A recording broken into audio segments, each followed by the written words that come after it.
Olá a todos, bem-vindos aqui à terceira aula exclusiva de Money Game. Hoje vamos continuar aqui com a temática de Bitcoin, temática que temos debatido aqui nas últimas duas aulas. Hoje trago o tema do poder de compra de Bitcoin, porque é que ele está desenhado quase como se fosse, como se tivesse, aliás, ele deve ter sido desenhado inclusive por um engenheiro, essa é aqui a minha tese.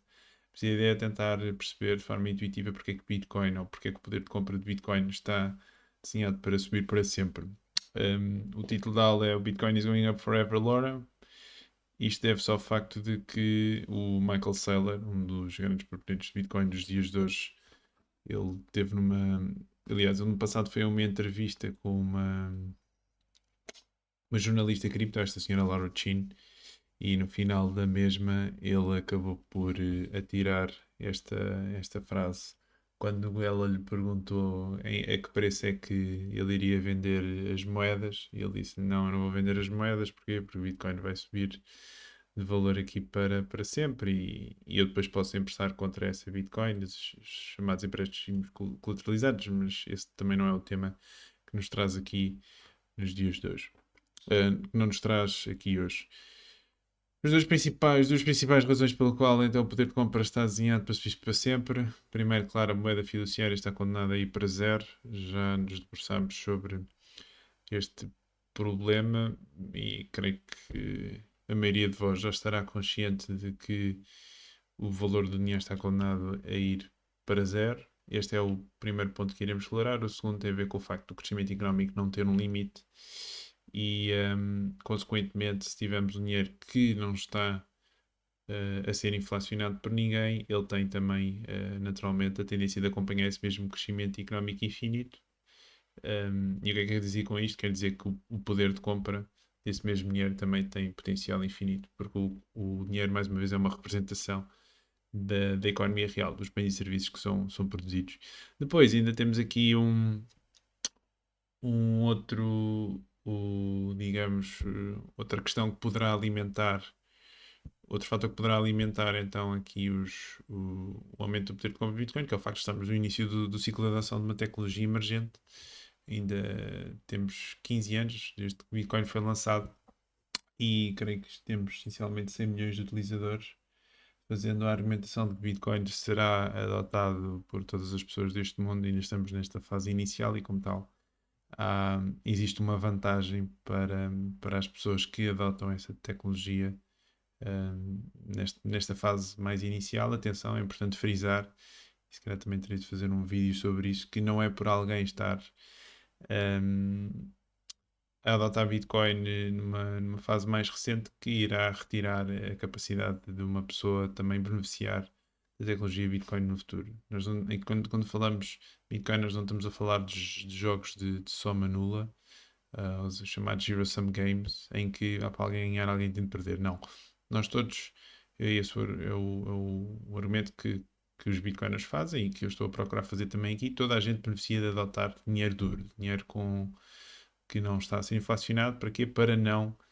Um, para não estar a ser prejudicado precisamente pelo efeito Cantillon. E o efeito Cantillon esse sim é que é um exemplo claro de um jogo de soma nula. Porquê? Porque quando alguém inflaciona a massa monetária está a receber energia económica que advém precisamente das pessoas que estão a poupar dinheiro ou que estão a poupar nessa mesma moeda, ou seja, os aforradores, os savers. Aí é que temos uma transferência direta de riqueza, ok?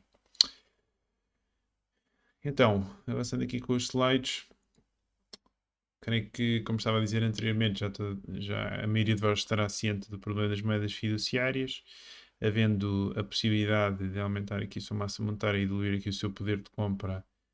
A tentação é demasiado forte para que as pessoas responsáveis pela gestão desse dinheiro não abusem desse mesmo poder. É isso que a história nos diz. Não existe, houve várias tentativas antes desta que estamos a vivenciar presentemente, desde 71, de adotar uma moeda fiduciária aqui para a economia, todas falharam. E, como tal, não existe aquela situação famosa, não é? Que a definição de loucura é tentarmos fazer várias vezes a mesma coisa e esperar resultados diferentes.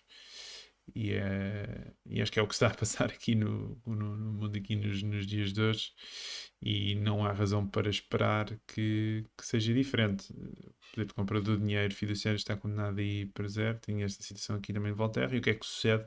Qualquer coisa que esteja desenhada para preservar valor, se estiver conotada ou se estiver preciada num bem que está a perder valor, é aquela questão do dominador, não é? O dinheiro sendo que o barómetro de valor na economia, se esse mesmo barómetro estiver a ser sistematicamente diluído, se estiver a ser sistematicamente reduzido, é natural que a fração, não é, aumente rumo ao infinito. E se calhar podemos utilizar também aqui a analogia do metro, não é? O metro representa 100 centímetros. Agora vamos supor que em vez de ser centímetros, passar a ser 99, aliás, inicialmente 1 metro são 100 centímetros, mas depois 1 metro são 90 centímetros, depois são 80 centímetros, depois são 70 centímetros. É perfeitamente natural esperar que qualquer coisa que seja medida nesses novos metros, não é? Um, vai, vai, vai ter mais metros. Ou seja, se medimos o comprimento de uma determinada mesa, de uma determinada cama, nesses novos metros que são mais pequenos, não é? Porque inicialmente eram 100 centímetros, depois vão ser 70, mas aquilo que vai acontecer é que o tamanho da cama, entre aspas, vai aumentar. Mas a nível real, não, a cama ainda está lá, não é? A cama é real, o comprimento real da cama continua a ser o mesmo. Acho que esta analogia também é boa para ilustrar aquilo que se passa com a economia aqui nos dias de hoje. Ou seja, concluindo e resumindo, dinheiro a condenar para zero, denominador da fração a tender para zero, o preço das coisas conotadas nesse mesmo bem vai subir rumo ao infinito, e temos aqui o preço das casas, é um exemplo disso. Temos também o preço do ouro. O preço de qualquer coisa na economia irá tender para o infinito neste regime. É isto que também é importante aqui frisar, e Bitcoin naturalmente não é exceção. Segundo ponto, e creio que seja um pouco mais difícil de perceber, é esta questão aqui do crescimento económico, que, ou seja, se calhar até vou trazer aqui já este desenho que fiz aqui no Paint. Já falámos também aqui sobre isto, o processo de, quando falamos de crescimento económico, aquilo que nós queremos acima de tudo é, com o nosso nível de input, conseguir produzir mais output. Como é que nós fazemos isto? Acumulando capital, tornando-nos mais produtivos, desenvolvendo novas tecnologias para produzirmos os bens e serviços que necessitamos de forma mais barata, mais eficiente, um, e de forma mais robusta, ok? E de forma também mais rápida. Um, e quando olhamos aqui para inputs aqui neste mesmo processo, qual é que acaba por ser o input sempre mais verdadeiramente limitado que nós temos nas nossas vidas? Acaba por ser o nosso tempo, não é? Mesmo a questão aqui dos recursos naturais, há sempre a possibilidade de nós explorarmos aqui o nosso planeta para conseguirmos aqui mais recursos, eventualmente até fora desse mesmo planeta. Por isso é que eu gosto de utilizar este modelo mental, que é esta ideia de que nós temos uma determinada quantidade de tempo, que é o nosso verdadeiro input enquanto civilização, e nós todos vamos utilizar esse tempo para produzir bens e serviços. E o que é que a acumulação de capital nos permite? Permite precisamente que nos tornemos cada vez mais produtivos, e ao tornarmos cada vez mais produtivos, uma unidade de output por cada unidade de tempo vai sendo cada vez maior. E se nós tivermos um dinheiro que não está a ser desvalorizado, ou seja, se nós trocamos o nosso tempo por dinheiro que não está a ser desvalorizado, o nosso próprio tempo não está a ser desvalorizado também. E como tal, e voltando atrás, o tempo acaba por ser, ou seja, o dinheiro, peço desculpa, acaba por ser uma representação da economia real. Ou seja, se eu tiver todo o dinheiro do mundo e se não houver produção de bens e serviços, o dinheiro não me compra nada, não é? Ou seja, o dinheiro tem sempre esta utilidade indireta. E se a economia no seu todo vai se tornando cada vez mais produtiva, e se eu tenho este mesmo dinheiro, é natural que, à medida que eu vou produzindo cada vez mais bens e serviços, esse mesmo dinheiro está a competir por uma quantidade cada vez maior de bens e serviços. Neste cenário, não é? É de esperar que os preços deixam e tendam para zero. Porque isto é ao contrário do Fiat. O que é que acontece com o Fiat? Nós temos uma quantidade cada vez maior de dinheiro que está a lutar por uma quantidade enfim, também vai crescendo, não é? Porque as economias, mesmo a nível real aqui no sistema Fiat, vão crescendo. Eu faço o argumento que não crescem com o potencial, não crescem ao nível do potencial que apresentam, devido à questão aqui do Fiat. Mas o que acontece é que, como o dinheiro vai expandindo, de certa forma, o tempo que armazenamos esse dinheiro vai sendo diluído e, como tal, a capacidade para comprar bens e serviços vai sendo cada vez menor. Em Bitcoin, não. Nós temos o dinheiro fixo. Se a economia real produz mais, esse poder de compra desse mesmo dinheiro vai dar para mais. Se a economia produzir menos, o poder de compra desse mesmo dinheiro vai diminuir. Esse dinheiro vai dar para menos. Okay? É por isso que, neste mesmo processo, qualquer pessoa que adote um dinheiro duro, ou seja, um padrão Bitcoin, um padrão ouro, na sua vida, aquilo que vai observar é que os preços dos vários bens e serviços vão, a nível geral, não é? Tender aqui para zero. Claro que poderão haver determinados mercados. Por exemplo, há agora aqui a história do cacau, que está com um problema de oferta. É que nesses cenários, quando há falta de oferta de determinado bem, os preços vão ter de subir, independentemente de serem em Bitcoin, ou em ouro, ou em fiat, ou em euros.